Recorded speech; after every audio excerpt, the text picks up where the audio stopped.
अस्सलाम वालेकुम grade 5, how are you? Hope so you are all doing well. Last time हमने पढ़ा था क्लासिफिकेशन ऑफ लिविंग ऑर्गेनिजम्स। आज हमने डिटेल में पढ़ना है क्लासिफिकेशन ऑफ एनिमल्स। ये हमारे लेक्चर का थर्ड पार्ट है। As we have already studied in grade 4, animals have been divided into two main groups, vertebrates and invertebrates. आज हम डिटेल में पढ़ेंगे वर्टिब्रेट, जो कि मेरा फेवरेट टॉपिक है। आज मैं आपको इसकी ऐसी ट्रिक्स बताने जा रही हूँ जो आपको इंशाल्लाह एफएससी में भी यूजफुल रहेगी आपके लिए, और अगर आप बीएससी करते हैं तो उसमें भी, और एमएससी करते हैं तो उसमें भी, क्योंकि यही हमारी बेस है। So let's start with the vertebrates. Vertebrates क्या है, कौन से एनिमल्स हैं? Animals having backbone in their body is called vertebrates.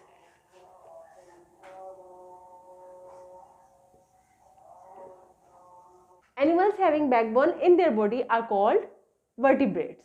जी, तो जिस भी एनिमल के अंदर बैकबोन होगी वो क्या होगा? हमारा वर्टिब्रेट होगा। Some animals as we know have the internal skeleton made of bone. Do you remember what is skeleton? Yeah, we have studied in previous lectures. We have studied in previous grades that skeleton is a framework of bones.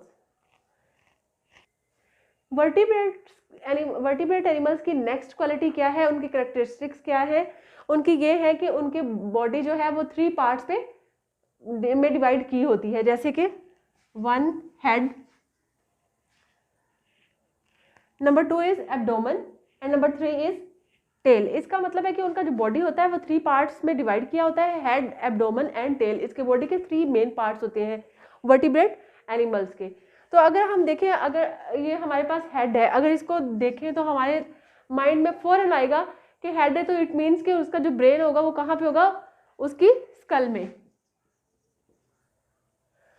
अब जब हमारे पास brain की बात आती है तो हमें पता है कि ब्रेन फीलिंग्स को कंट्रोल करता है, हमारी सेंसेस को कंट्रोल करता है। सेंसेस जैसे कि हमें पता है कि 5 सेंसेस होती है, कौन कौन सी? फर्स्ट कौन सी है? फील है, सेकंड टेस्ट है, थर्ड सी है, next one is smell and last one is here. इसका मतलब है कि ये सारी की सारी सेंसेस वर्टिब्रेट्स में होती हैं। ये क्योंकि मल्टीसेलुलर ऑर्गेनिजम्स हैं तो इसका जो ब्लड है वो वेसल्स में ही सर्कुलेट करता है। वेसल्स क्या है? ब्लड वेसल्स क्या होती हैं?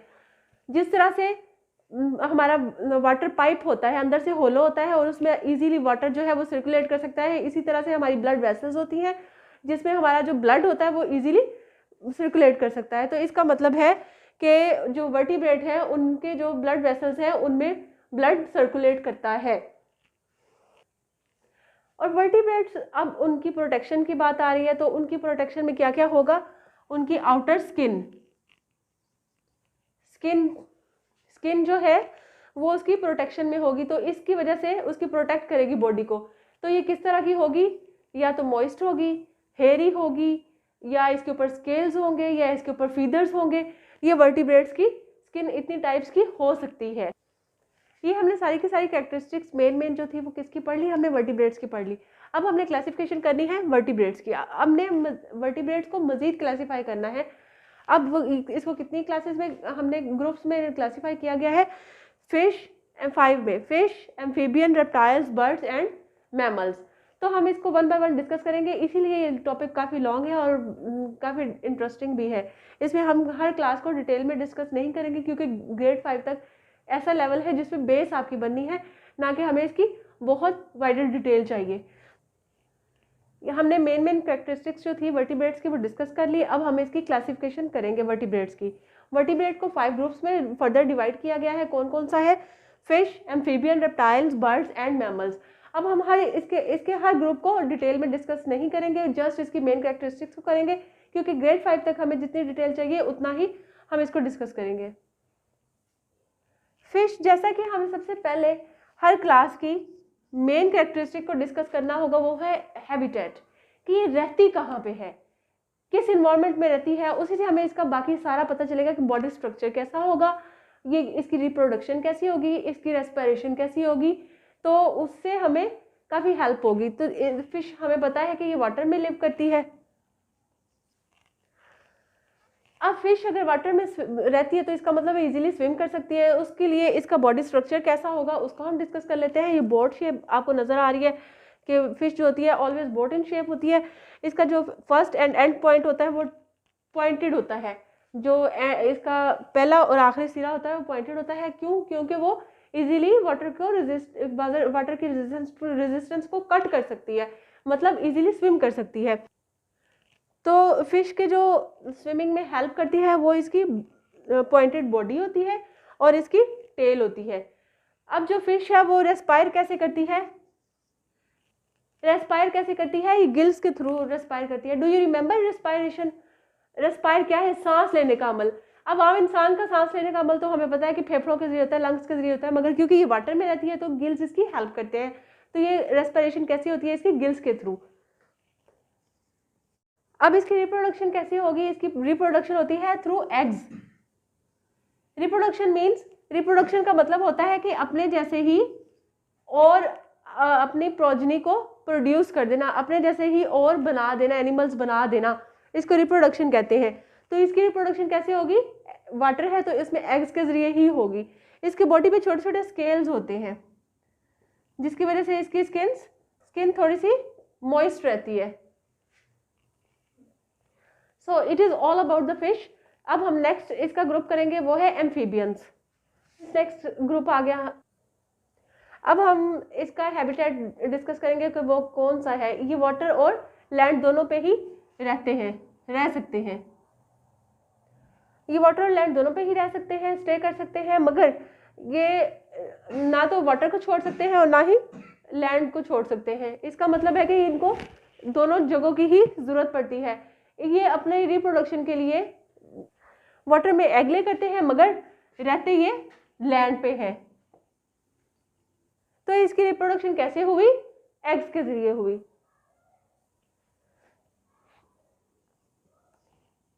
इसकी रेस्पिरेशन कैसी होगी? Through lungs and skin. Lungs से क्यों होगी? इसके ये क्यों वे यूज कर रहे हैं रेस्पिरेशन के लिए, सांस लेने के लिए? क्योंकि जब ये खुश्की पे होगा, लैंड पे होगा, तो इसके लंग्स वर्क करेंगे, और जब ये वाटर पे होगा तो तब इसकी स्किन काम करेगी। इसका मतलब है कि इसकी स्किन को उस तरह से होना चाहिए कि इजीली रेस्पायर कर सके। सो अल्लाह ताला ने इसकी स्किन को मॉइस्ट एंड लूज बनाया है जिसकी वजह से रेस्पिरेशन पॉसिबल होती है। लाइक द फिशेज, हमारे एम्फीबियंस जो है उनका भी बॉडी टेम्परेचर किस पे डिपेंड करता है? सराउंडिंग्स पे डिपेंड करता है। और इसकी एग्जांपल्स क्या है? Frog, toad and salamander. ये हमारी क्या है? एग्जांपल्स है एम्फीबियंस की। It is all about amphibians. अब आपको एम्फीबियन की समझ आ गई होगी। जिस तरह से फिशेज को हमने पढ़ा, एम्फीबियंस को पढ़ा, इसी तरह से अब हम नेक्स्ट रेप्टाइल को पढ़ते हैं। जी, third one group is reptiles. Reptiles are also called creeping animals. इनको क्रीपिंग एनिमल्स क्यों कहा जाता है? क्योंकि ये जमीन पे रेंगते हैं, क्रॉलिंग जिस तरह से करते हैं छोटे बेबीज, इसी तरह से ये जमीन पे रेंगते हैं। तो रेप्टाइल्स हमारे जो है इनकी स्किन कैसी होती है? थिक, कोर्स और ड्राई इसकी स्किन होती है। ठीक है, ये क्यों इस तरह से होती है? इसलिए ताकि ये एक्सटर्नल जो इफेक्ट्स हैं उनसे सेव रह सकें। तो इनकी रिप्रोडक्शन अब नेक्स्ट डिस्कस कर लेते हैं कि कैसे होती है। इनकी रिप्रोडक्शन भी सेम वैसे ही जैसे कि फिशेस की, एम्फीबियंस की हुई, मतलब थ्रू एग्स होती है। And their body temperature like the same way as fishes, amphibians and reptiles का भी सेम होता है, जैसे कि वो डिपेंड करते हैं अपने सराउंडिंग्स पे बॉडी टेम्परेचर के लिए, और ये भी बॉडी टेम्परेचर के लिए सराउंडिंग्स पे ही डिपेंड करते हैं। इनके एग्जांपल्स में हमारे पास स्नेक है, क्रोकोडाइल है, ऐसे सारे क्रीपिंग एनिमल्स हैं। It is all about reptiles. हमने फिशेस पढ़ लिया, एम्फीबियंस पढ़ लिया, रेप्टाइल्स पढ़ लिया। अब नेक्स्ट हमारी कौन सा ग्रुप है? बर्ड्स है। अब हम उसको डिटेल में पढ़ेंगे। किसी भी बर्ड का सुन के हमारे ज़हन में जो आता है, हमारे माइंड में जो आता है, सबसे पहले वो इसके फीदर्स है और इसकी बीक है। बीक अब किसी भी टाइप की हो सकती है।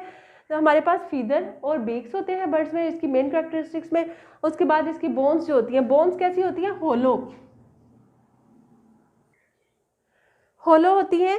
होलो मीन्स खाली होती है अंदर से, जिसकी वजह से ये लाइट वेट फील करते हैं और एयर में इजीली फ्लाई कर सकते हैं। जितनी कोई चीज़ लाइट वेट होगी वो उतना इजीली कंफर्टेबली एयर में फ्लाई कर सकेगी। और जितनी वो हैवी होंगी, जैसे इंसान तो फ्लाई नहीं कर सकते क्योंकि इनकी जो बोन्स होती हैं वो होलो नहीं होती, जस्ट बर्ड्स की होती हैं, तो इसीलिए जस्ट बर्ड्स ही फ्लाई कर सकते हैं। रेस्पिरेशन जो है वो कैसी होगी, लंग्स के थ्रू भी होगी और एयर सैक्स भी ये यूज़ करते हैं। लंग्स के थ्रू कब होगी, जब वो एयर में फ्लाई करते हैं और जैसे वो लैंड पे हैं। मगर कुछ बर्ड्स होते हैं वो वाटर में स्विम भी करते हैं, जैसे डक्स।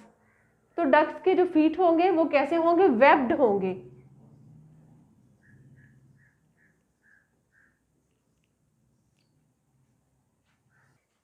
वेब्ड होंगे मतलब वो चप्पू की तरह, जैसे हमारा बोट और होता है, चप्पू की तरह का काम करेंगे, वो इजीली स्विम करने में कर सकेंगे इजीली।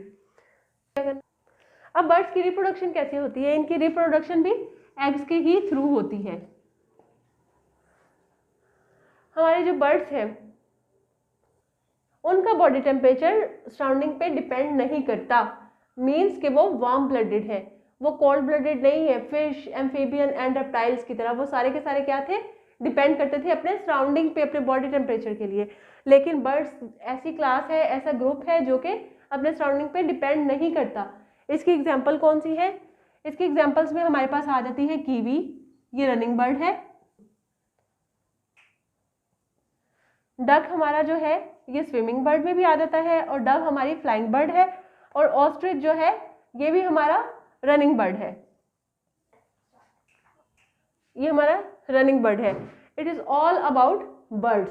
अब हमारे लास्ट ग्रुप जो है वर्टिब्रेट्स का वो है मैमल्स। जी, मैमल लास्ट वन हमारा ग्रुप है, और इसकी स्पेशलिटी क्या है कि ये मिल्क प्रोड्यूस करते हैं, हमें इनसे मिल्क हासिल होता है। जो भी मिल्क प्रोड्यूसिंग एनिमल है उसको हम मैमल्स बोलते हैं। देयर बॉडी हैव हेयर और फर, मतलब इस जो मैमल्स होते हैं उनकी बॉडी जो होती है वो कवर्ड होती है किससे, हेयर से या फर से। और इनका जो बॉडी, इनकी जो रिप्रोडक्शन होती है वो क्या होती है, कैसी होती है, ये अपने यंग वंस को बर्थ करते हैं, मतलब एग ले नहीं करते, ये बर्थ करते हैं अपने यंग वंस को। और मिल्क इनको फीड कैसे देते हैं, मिल्क के थ्रू, मेमरी ग्लैंड्स, मिल्क के जरिए। और इसकी इनका जो बॉडी टेम्परेचर होता है वो सराउंडिंग पे डिपेंड नहीं करता, मीन्स कि ये वार्म ब्लडेड होते हैं। हमारे पास इनकी एग्जांपल्स में आ जाती हैं गोट, ह्यूमन, ये सारे के सारे क्या है, ये हमारे मैमल्स हैं। इनकी स्पेशलिटी यही है कि ये अपने यंग वन को बर्थ देते हैं और उनको फीड कराते हैं या मिल्क से मिल्क लेते हैं, और ये मिल्क प्रोड्यूसिंग एनिमल्स हैं, इनको इसीलिए मैमल्स कहा जाता है। It is all about the mammals. ये हमारी सारी की सारी क्या थी, क्लासिफिकेशन ऑफ वर्टिब्रेट्स थी। इसको हमने 5 क्लासेस में डिवाइड किया था, और जो हमने 1 बाय 1 करके डिस्कस कर ली। ये सारे का सारा वर्टिब्रेट के से रिलेटेड था। अगर आपको मेरे लेक्चर की समझ आती है, आपको इससे थोड़ी सी भी हेल्प होती है, तो प्लीज़ मेरे चैनल को लाइक करें और सब्सक्राइब करें। Thank you so much. Allah.